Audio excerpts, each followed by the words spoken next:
Assalamualaikum warahmatullahi wabarakatuh. Perkenalkan, saya Nur Aula Safitri dengan NIM F521-24026. Pada kesempatan kali ini saya akan menjelaskan tugas saya, yaitu mengenai relasi antara himpunan dan juga himpunan mahasiswa dan proyek. Nah, dapat diketahui bahwa kita memiliki dua himpunan, yaitu himpunan mahasiswa M sama dengan ABC, dan juga himpunan proyek P itu sama dengan P1 dan P2. Berdasarkan keterangan soal tersebut, yang dimana mahasiswa A itu mengerjakan proyek P1, mahasiswa B mengerjakan proyek P1 dan juga P2, sedangkan mahasiswa C itu tidak mengerjakan proyek apapun.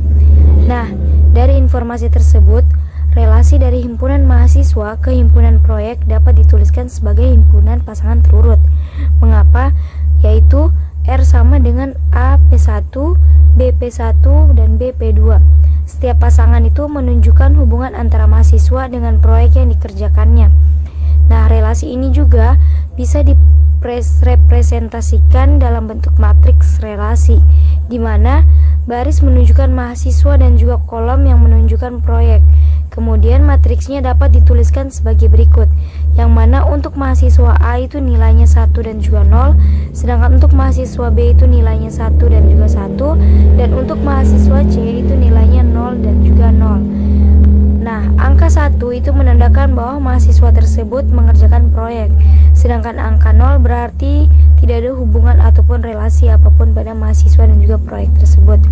Selanjutnya, kita akan menentukan apakah relasi tersebut bersifat refleksif, simetris, atau transitif. Bagaimana? Dengan cara dapat kita ketahui bahwa relasi ini tidak bersifat refleksif. Karena refleksif berarti setiap elemen berhubungan dengan dirinya sendiri. Dalam hal ini, himpunan mahasiswa dan proyek itu berbeda, sehingga tidak mungkin ada pasangan seperti A dengan A atau P1 dan juga P1. Jadi konsep refleksif ini tidak relevan. Nah, kemudian relasi ini juga tidak simetris. Nah, kenapa demikian? Karena jika A berelasi dengan P1, belum tentu P1 itu berelasi kembali dengan A, karena arah relasi hanya satu, yaitu mahasiswa ke proyek. Terakhir, relasi ini juga tidak bersifat transitif. Mengapa? Karena transitif itu berarti jika A berelasi dengan B dan B berelasi dengan C, maka A berelasi dengan C. Namun dalam relasi ini, elemen yang terlibat berasal dari dua himpunan yang berbeda, sehingga sifat transitif itu tidak dapat diterapkan. Nah, untuk konsep relasi seperti ini memiliki penerapan langsung dalam dunia nyata, khususnya pada sistem basis data relasional. Dalam basis data, relasi digunakan untuk menghubungkan satu tabel dengan tabel lainnya menggunakan primary key dan foreign key. Misalnya, terdapat tabel mahasiswa yang berisi data mahasiswa dan tabel proyek yang berisi data proyek. Karena satu mahasiswa bisa mengerjakan lebih dari satu proyek, maka hubungan di antara keduanya disebut dengan relasi many to many. Nah, untuk menghubungkan kedua tabel tersebut, kita menambahkan tabel ketiga yang disebut dengan tabel mengerjakan.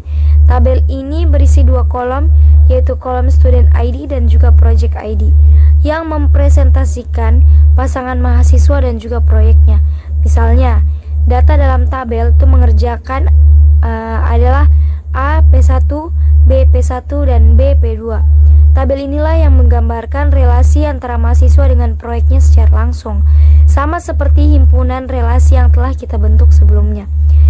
Jadi, kesimpulannya, itu adalah relasi dalam matematika dapat digunakan untuk menunjukkan hubungan antara dua himpunan, seperti mahasiswa dan juga proyeknya. Konsep ini juga menjadi dasar penting dalam perancangan basis data sistem informasi, karena memungkinkan kita untuk menghubungkan data antar tabel dengan cara yang terstruktur dan juga efisien. Dengan demikian, relasi tidak hanya berguna dalam teori matematika, tetapi juga memiliki manfaat praktis dalam dunia teknologi informasi. Nah, mungkin itu saja penjelasan saya terkait tugas saya. Terima kasih. Saya ucapkan wabillahi taufiq wal hidayah. Wassalamualaikum warahmatullahi wabarakatuh.